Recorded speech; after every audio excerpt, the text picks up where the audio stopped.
habang ang espada. Parang may pumasok na ideya sa utak niya na kailangan niyang tulungan ng babae. Akmang hahawakan na ng aswang ang babaeng yun nang tumakbo si Victor papalapit.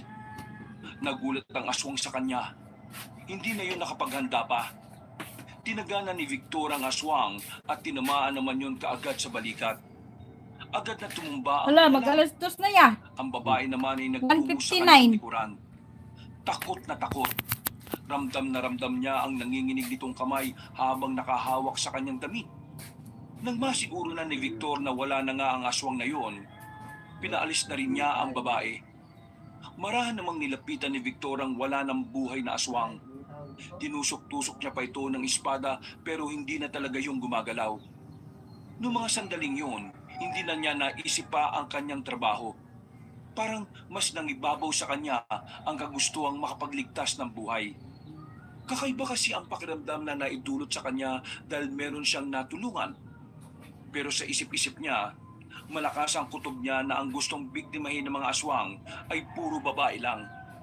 Pinunasan na muna niya ang espada na hawak niya.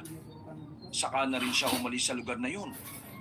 Nang makabalik na siya sa kanilang bahay, nagulat siya nang buksan niya ang pinto. Inabutan niya kasi ang magkapatid sa sala. Takang-taka habang nakatingin sa kanya at sa hawak niyang mahabang patalim. Oh, bakit? Bakit may dala kang ganyan? Saan galing yan? Ha? Ano kasi, Wala pa. wala na siyang takas pa kaya naisip niyang sabihin na lang sa magkapatid ang totoo. Ha? Total, hindi na rin naman niya kayang itago pa sa dalawa ang tungkol sa mahiwagang espada na yon. Hindi makapaniwala si Eddie at Manuel sa kanilang nalaman. Magkahalong pagkamangha at pangamba ang naramdaman ng dalawa. Wala po eh. Di kaya, para naman talaga sa iyong espada Kain tayo, guys. Alam na ko gakot eh. Dinala ka ng aso dun para makita yun eh. Hinulog ko doon sa Ha? daan nila. Anong gagawin ko dito?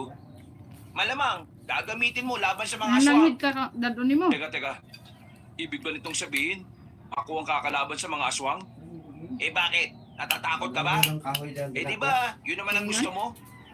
Oo, Ha? baka mamaya magkainitan na naman kayo ha. Pero Victor, ano bang nararamdaman mo? Hindi ko alam eh.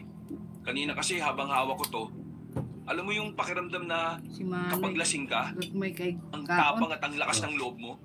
Halos. Ang pagkakaiba nga lang, kanina, nasa Ulo kapitan radyo ako. diyang gikaon. At alam ko na delikado ang gagawin ko Kanon. pero ginawa ko May pa rin. kay. Ikan Basta, daw siya gar-itsyo ka wala na akong check siya. Kakapakaba kanina eh. Kay Umupo na lamang din punga si na daw Victor pa sa yung sofa. tiyan. Nga. Inilapag nito sandali ang espada sa gilid. Basta kailangan o Napatay mo ba kasawang yung aswang? pizza.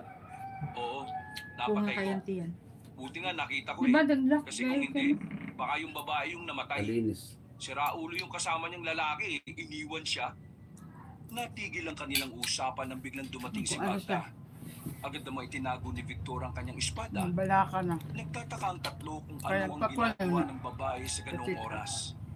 Kadalasan kasing naglalabas